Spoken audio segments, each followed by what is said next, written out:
ಇತ್ತ ಬಿಜೆಪಿ ಏಕಾಂಗಿ ಹೋರಾಟ ಮಾಡ್ತಾ ಇದ್ರೆ, ಇದರ ನಡುವೆ ಶಕ್ತಿ ಪ್ರದರ್ಶನಕ್ಕೆ ಮುಂದೆ ಆಗ್ತಾ ಇದೆ ಜೆಡಿಎಸ್.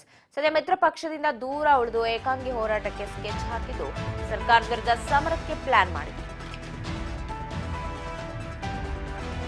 ರಾಜಭವನ್ ಚಲೋಗೆ ಹಸಿರು ಸೇನಾನಿ ಚಕ್ರವ್ಯೂಹವನ್ನ ಮಾಡಿದ್ದು ಸಿದ್ದರಾಮಯ್ಯ ಸರ್ಕಾರದ ವಿರುದ್ಧ ಸಮರಕ್ಕೆ ಪ್ಲಾನ್ ಅನ್ನ ರೂಪಿಸಿ ಮಿತ್ರ ಪಕ್ಷದಿಂದ ದೂರ ಉಳಿದು ಏಕಾಂಗಿ ಹೋರಾಟಕ್ಕೆ ಸ್ಕೆಚ್ ಹಾಕಿದ್ದು. ನಿನ್ನೆಯಿಂದ ಹೋರಾಟಕ್ಕೆ ಪ್ಲಾನ್ ಅನ್ನ ಕೂಡ ಮಾಡಿ ರಾಜಭವನ್ ಚಲೋ ಕೂಡ ನಡೆಸಿದ್ರು. ಸಿದ್ದರಾಮಯ್ಯ ಸರ್ಕಾರಕ್ಕೆ ಟಕ್ಕರ್ ಕೊಡೋ ನಿಟ್ಟಿನಲ್ಲಿ ಸಾಲು ಸಾಲು ದರ ಏರಿಕೆ, 4% ಮೀಸಲಾತಿ ವಿಚಾರ ಇವೆಲ್ಲವನ್ನ ಇಟ್ಕೊಂಡು ಜನಾಕ್ರೋಶ ಹೇಗೆ ಮಾಡ್ತಾ ಇದ್ದಾರೋ ಆ ಮೂಲಕ ಹೆಂಗೆ ರಾಜ್ಯದಾದ್ಯಂತ ಹೋರಾಟವನ್ನ ಮಾಡಲಿಕ್ಕೆ ಬಿಜೆಪಿ ಸಜ್ಜಾಗಿ ಹೋಗ್ತಾ ಇದೆ ಹಳೆ ಮೈಸೂರು ಭಾಗದಿಂದ. ಸೊ ಅದೇ ರೀತಿ ಸರ್ಕಾರದ ವಿರುದ್ಧ ಮುಂದಿನ ವಾರದಿಂದ ನಾವು ಪಂಚಜನ್ಯವನ್ನ ಮೂಡ್ತೀವಿ ಅಂತ ಹೇಳಿ ದಳಪತಿಗಳು ಸಜ್ಜಾಗಿದ್ದು, ಸಮಾವೇಶಕ್ಕೂ ಮೊದಲು ರಾಜಭವನ್ ಚಲೋ ಮಾಡ್ತೀವಿ ಸರ್ಕಾರದ ವಿರುದ್ಧ ಅಂತ ಹೇಳಿ ಮುಂದಾಗಿದ್ದಾರೆ.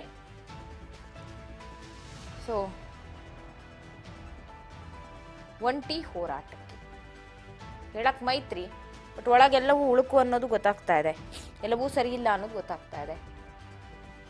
ಯಾಕಂದ್ರೆ ಅವ್ರ ಪಾಡಿಗೆ ಅವರು, ಇವ್ರ ಪಾಡಿಗೆ ಇವರು ಹೋರಾಟವನ್ನ ನಡೆಸ್ಕೊಳ್ತಾ ಇರೋದು. ಬಿಜೆಪಿ ಏಕಾಂಗಿ ಶಕ್ತಿ ಪ್ರದರ್ಶನಕ್ಕೆ ಟಕ್ಕರ್ ಕೊಡಕ್ಕೆ ಇವರು ನಾವು ಕೂಡ ಸರ್ಕಾರದ ವಿರುದ್ಧ ಹೋರಾಟವನ್ನ ನಡೆಸ್ತೀವಿ ಅಂತ ಹೇಳಿ ಮುಂದಾಗಿದ್ದಾರೆ.